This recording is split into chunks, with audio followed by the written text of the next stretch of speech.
What's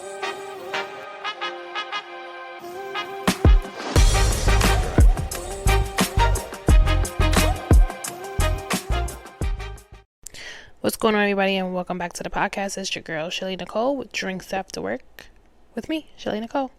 How's everybody doing? I hope everybody had a great weekend.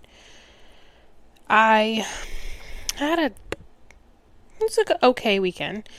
I didn't do much. Saturday I was supposed to go to a pool party for my nephew, and I ended up not being able to go because if you're not a resident of the said area where the pool party was, you were not allowed to go in. Whatever. So luckily, his mom called me and told me, like, hey, listen, don't come because they're giving people a hard time. So I ended up not going. So I had to circle back home. Luckily, I wasn't that far away. I think I was like 5 minutes away from my house when she had called me. So that's the good thing. But I was just so annoyed because I had bought him a card. I was ready. I had my swimsuit on. I was going to look cute, whatever the case is. And then I ended up not even going. So that happened. And then Saturday night went for some drinks with some coworkers. 2 of my coworkers are actually leaving to go to another agency. So we said our goodbyes and our good lucks and everything like that. And yeah. And then went to work on Sunday for 14 hours.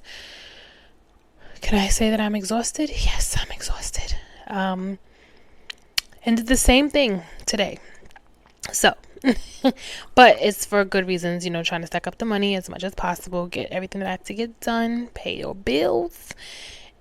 And I have a trip coming next month. So I had to I don't have to go shopping because I have outfits from June when I was supposed to go away. That didn't happen, but I have those outfits, so I don't really have to get much of anything, but it's just like, a little extra coin never hurts, you know what I mean? So that's that. So today's episode, I actually did the live on Friday, I think. Friday or Thursday I did the live, right? And this episode, now I know I've been having the Drinks After Dark, and basically Drinks After Dark is just the summer version of Drinks After Work, because a lot of people are off in the summertime. If you're a teacher or if you have that leisure of having or taking more of the summer off, is kind of more of a time for you to relax. But a lot of this entire summer, I think I've just been doing things safe in a sense. I haven't really brought out the dark part. So I was like, you know what, for the rest of the month of August, we're gonna go dark. And when you think dark, you think uncut. You think raunchy. Yeah? So, this episode was actually brought to my attention when somebody mentioned it to me. And I was like, ooh, let's talk about it. So, the episode today is, it wasn't that good. Now, we're all grown. At least I'm hoping that whoever's listening to this and watching this, you're grown. Correct. So, when I say it wasn't that good, then you know exactly what it is I'm talking about. Yes, we're talking about sex. It was not that good. Have you guys ever had a bad experience in the bed?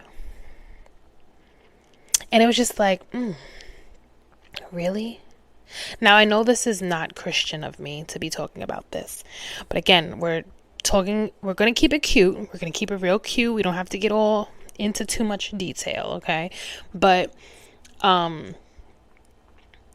it came to my attention because someone had said that so many people are just giving it out nowadays, and that's guys and girls. It's not one specific sex that's doing it more than the other.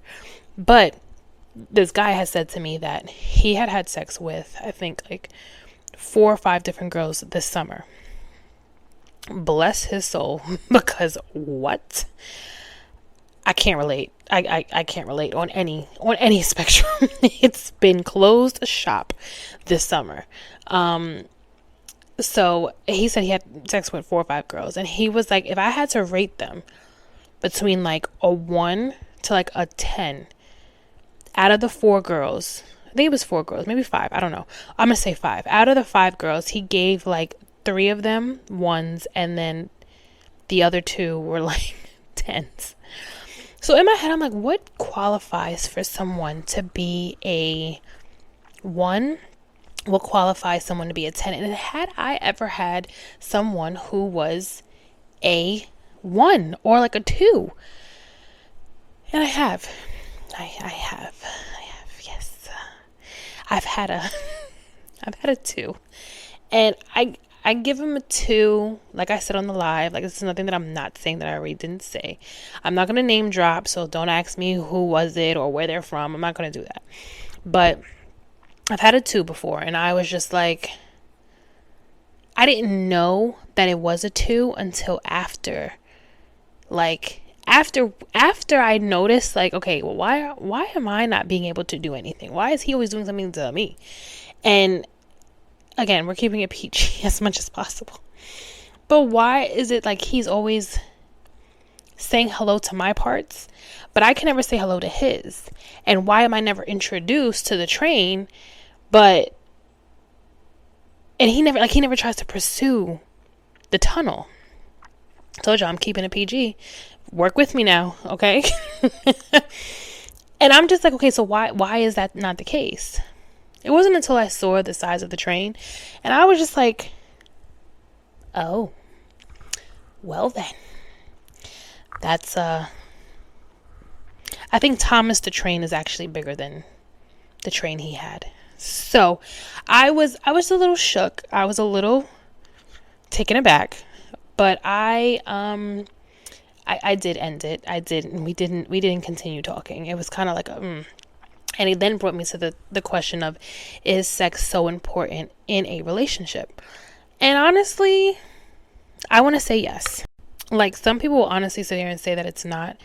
One of my friends, he said that 60% of a relationship is based off of sex. And I do feel like that's the truth. I don't feel like it should be any more. My nose is itching. It should not be any more than that. But I do feel like we have put sex higher than that when it comes to relationships, and when it comes to finding or, being with that person. We've made sex very high, and the standards had to be extremely high. And I wonder if that's also the reason why so many of us are single, because we only look to that, and that's all we really want. On top of the whole, like, buying gifts and all this and that, showing off for social media that we've talked about before, I wonder if, like, we've put sexual intercourse so high that if it's not there, or if you're not at least a 10, or if you're not at least an 8, we don't even want to talk to you, or we don't even want to be bothered. And I had to ask myself this question too. I'm like, what? And then on the live, someone asked me this too. When I was thinking about this, they said, when you put certain people, like, if you were to put a guy in a category, I guess, what are the 3 things that he would have to have? Actually, no, it wasn't on the live. It was somebody else who had DM'd me this question. It wasn't on live. And they were like, what would be the 3 characteristics? And sex having to be one of them, that has to be, like, this guy has to have. I need someone, first thing is, you need to know how to communicate. That's the one and the first thing ever. I'm sorry, like, my nose is so itchy. Like, I know you're looking at me like, why does she keep touching her nose? It itches, and just this nostril right here just itches. Communication has to be number 1. You need to know how to talk. If you don't know how to communicate and say exactly what's on your mind and what's bothering you, I don't know how much further this is going to go. Like, I cannot with the men who think that this is a game of charades. Like, I'm supposed to just figure it out, what's going on in your mind, and you're supposed to just tell me, like, I'm supposed to just, find clues and figure it out. We're too grown to be doing that. Speak your mind. You speak your mind about everything else. Speak your mind about how you're feeling. That's 1. 2, I like affection. I need affection. And if I don't feel or see you being affectionate towards me, I will feel like you don't like me. Like, that's just really, like, how I see it. And then I want to say, after that needs to be, what I said, communication, affection. And then I need to also know that, like, I guess, like, what's more important than sex, I also need to know that you have a relationship with God. I cannot with the, let me not say that. I understand that everybody has their own Everyone's going through their own valley or path in order how they want to get to know God and how they want to bring spirituality and bring God into their relationships nowadays. And I think it's great that more people are starting to understand that without a lot of things that we have, without everything that we have, we wouldn't have what we have without God. We wouldn't have what we have without Jesus and his sacrifice and everything that we have. So I think that that's great that we're all coming to that understanding and that conclusion. But what I've noticed too, even when I was dating, it was just like either the guys would speak on it like, yeah, I believe in God and I have everything because of God, but they never opened up the Bible. They never once spoke about like, let's go to church. They never went on YouTube and probably watched a sermon. I've never heard them really speak about like, let's have a conversation about like, what do you think? You know what I mean? And that's really big too. I mean, I want to say like, that's probably my first one I will put up there. I would put that number 1. Then 2 is communication, and 3 is definitely affection. All of those 3 things is the same thing that I will give to you that I expect you to give to me back. But then I also do feel like if you have to pick 5, sex will be number 5 for me. Like that would be on the bottom, but that would be something that it has to, have to be compatible with you. I have to feel like, okay, he knows my body, I know his body, what he likes, what I don't like, what I like, what he doesn't like, what turns him on, what doesn't turn him on. Like there has to be certain things that you need to know about your partner. And I feel like just not mentally, but also sexually, you need to know like there are things that, like even icks, like little things that you know that if you do it, that will just irritate them. That's just like, let's not do that and say that we did. But like, I still feel like that's something that's definitely important. I feel like sex has to be up there. So I do see it, I can kind of see it as being 60%, maybe 50. Maybe 50, no, okay, let me not say 50. I'm lying to myself. Let me say 60. 65, 70% of the relationship does have to have a good sex life in it. Shout out to my Stanley Cup. Ever since I got it, I have not been like, first of all, I'm pissing like a racehorse, not gonna lie. I drink like at least 5 of these, 6 of these a day when I fill it up. So,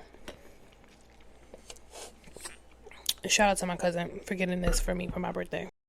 But anyway, like I was saying, I just feel like it is a major part of your relationship, and it should actually be something that the both of you are taking serious, that you guys have like a compatibility when it comes to sexual wants and needs. I feel like it does take a toll when one person is not meeting the same sexual desires as you are. Like that would be like, think about it, like wouldn't that be kind of boring? Like, bro, I want not calling him bro, but it's like, bro, I want you to do this. And it's like, well, that's another question that was asked on here too. Are you okay with teaching your significant other or your partner things that you like in the bedroom that they may not have necessarily done before? And I had to answer that question myself. And if I'm being honest, I said no.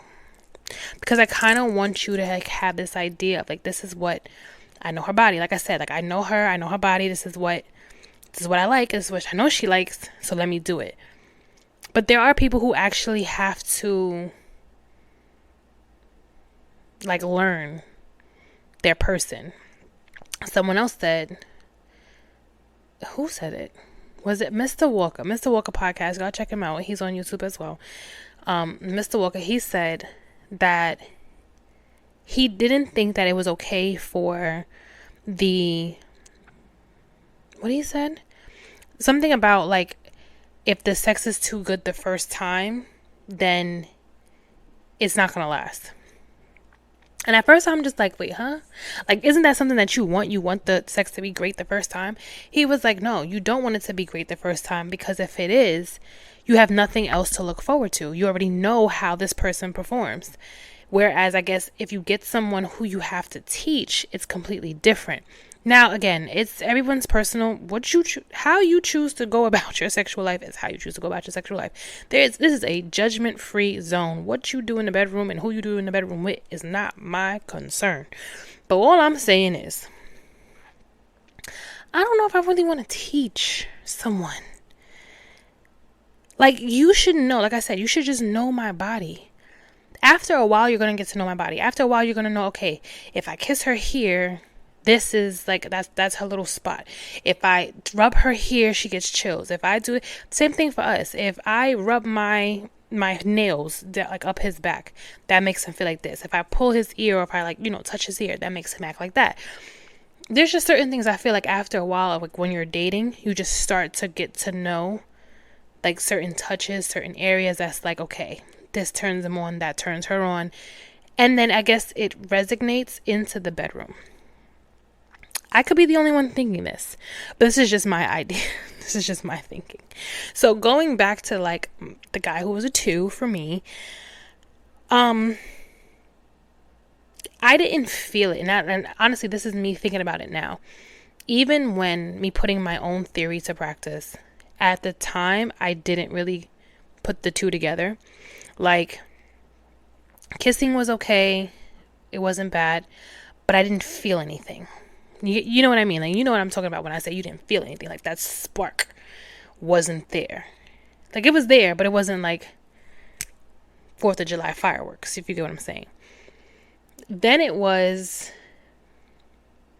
the touch. The touching was there.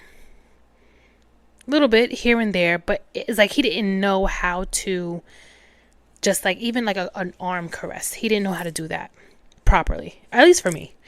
He didn't know how to like to properly touch me in a way that made me feel like, and ladies, you know what I'm talking about, like how you want to just melt in your man's hands when they just touch you a certain way. I didn't get that. No. And when I think about that now, even outside of him, the guys who like that I've dated or was in a relationship with, who I actually had sexual relationships with, because everybody who I dated, I did not have sex with. Let's just put that out there, okay? But the guys who I did and the relationships that I was in, it wasn't, I want to say maybe 2 of them. 2 of them that I was just like, okay, you know me, you know my body, you really studied who I was and what I liked. Whereas everything else was just like, mediocre, bare minimum, little sprinkle, little razzle dazzle, but it wasn't like what you thought the person who would actually like you and want you would know how to handle you, if you get what I mean. So it was more, and the conversations on the live was hilarious. I'm telling you guys, I do my lives now. I've been doing it pretty persistent. I've been doing my lives on Wednesdays and Fridays. I do it on my personal Instagram, which is _sincerely Shelly, CHLLY, not CHELLY. And I'm trying to get more people into the Drinks After Work podcast. I always say this, but I try to get more people to get onto that one. That way I can live stream on there as well. But on my personal one, when I did the live, it was hilarious. Like, the guys, and I didn't think the guys would be so vocal, but they were very vocal about rating themselves. A lot of guys gave themselves 7s, 8s. They never gave themselves higher than that. I think one did. One probably gave himself like a 9 or a 10. But all the other guys were just very like humble in the sense of like, I could be better, or if I really like you. And that's a thing too. Guys said that if they really like you, they give you your best. Which I guess makes sense. If you're just a wham bam thank you ma'am, they're probably going to only give you a 6 or a 7. Whereas if it's someone who's really into you, they're going to give you all of you. And I wonder if like as women, are we able to do the same thing? Like, can we give our all to someone who we really don't like? But then again, I also feel like that's how, I'm not saying I did this, but I'm going to say it. Like, the fake moan. We're notorious for that. Women are we are notorious for giving fake moans. Mom, Dad, cover your ears. I have faked moan once. A few times. Let me not say once. I'm lying. It was a few times. I did. And I guess that's me just giving like my, okay. Ooh, yeah. It wasn't that good. And I guess I really wasn't into it either. So I think that's what made it difficult if I really wasn't into it. But I feel like, in that sense, I could have gave myself a 7 if that was the case. I could have gave myself a 7 if I'm rating myself on that situation. But guys do also rate themselves based on how they really like the girl. They'll give you what they feel like you deserve in that moment, because this is how they feel about you. So that was interesting to find out, which I never really thought about, guys actually doing that. Another guy actually mentioned how he rated himself based on the amount of liquor he consumed. Now, having sexual relations off of liquor is dangerous. That's how a lot of babies have come into this beautiful world. Well, chaotic world, but this beautiful world nonetheless, off of liquor. And especially dark liquor. I'm not going to say a certain name because we're not being sponsored here, but a certain liquor, a certain dark liquor that I think everybody knows, a lot of babies have been conceived by. But a lot of people say they're really more so on the tequila wave now. So that was interesting too. Having tequila sex instead of having dark liquor sex is different. Someone said that too. Someone also mentioned, I asked, is vacation sex different from at home sex? And they said, absolutely. Vacation sex, you're doing it every single night. Whereas at home, you have all these responsibilities. So you're going to do it here and there, maybe once a week, maybe once a week, maybe twice a week. Some people have done it like once every 2 weeks. Again, not judging your life, not mine. But they did say that vacation sex is way more interesting, way more fun, which I agree too. It is. But sometimes the resort liquor is so like bleh. Like you have to like buy your own liquor to really like enjoy yourself in a sense. So I guess people have said that they've done that like they would go to the stores and they would buy themselves their own bottles for the room, and they would enjoy themselves. So nonetheless, a lot of people have had whack experiences, and I was surprised. I felt like, because we're such a hypersexual generation and everything is just so like sex here, da, da, da, da. A lot of people have said that they had very bad experiences, and I was just like, okay. But nonetheless, guys, if you had bad experiences, it's okay. We've all had them. If it wasn't that good, break it to them lightly. I don't think you need to be rude if it wasn't. If they ask, then say it. If they don't ask, then just mind your manners and just keep it to yourself. Keep it to yourself. Keep it in the chat, but in the group chat. But don't go out here just exploiting people and name dropping. Don't do that. I mean, I know I just said the person who I had dealt with back in the day, a long time ago. But I'm not going to name drop, and I'm not going to say anything else about him, but I'm just gonna he's a good person, he's a great person, he's a nice person, he's a good human, but just it wasn't there, and possibly it has gotten better over the years. I don't know, maybe. But there's a nice way to break it to them if they ask, because some men ask, some men ask like, well, how was it, could I have done something differently? And I feel like girls will ask. No, I never asked. But I feel like some women will want to know, like, could they do something better? Even us women getting older, we may not be as flexible as we used to be. So it may be a little different. Things may not, knees may not bend the way it used to. The leg may not be able to go back all the way. Hey, listen, like I said, there are nice ways for everybody to say how they feel about their partner if they ask, or if you want to throw a suggestion. I would be wary about throwing suggestions, but it depends. I guess it really depends on your partner. It depends on who it is you're talking to, right? Because you know them. So if the comfortability is there for you to have this conversation and say, okay, hey, let's try this next time. Or what about that next time? To change up the dynamic in the bedroom. So there's nothing wrong with that. So try it, see what happens. And you don't have to let me know. But this was one of the after dark episodes that was actually really hilarious. I wish I would have saved the live because it was so funny. But yeah, it was like, I'm thinking back to those conversations that we had on the live, and it was just hilarious. But nonetheless, I hope you guys have a great week. I hope you guys continue to do great things.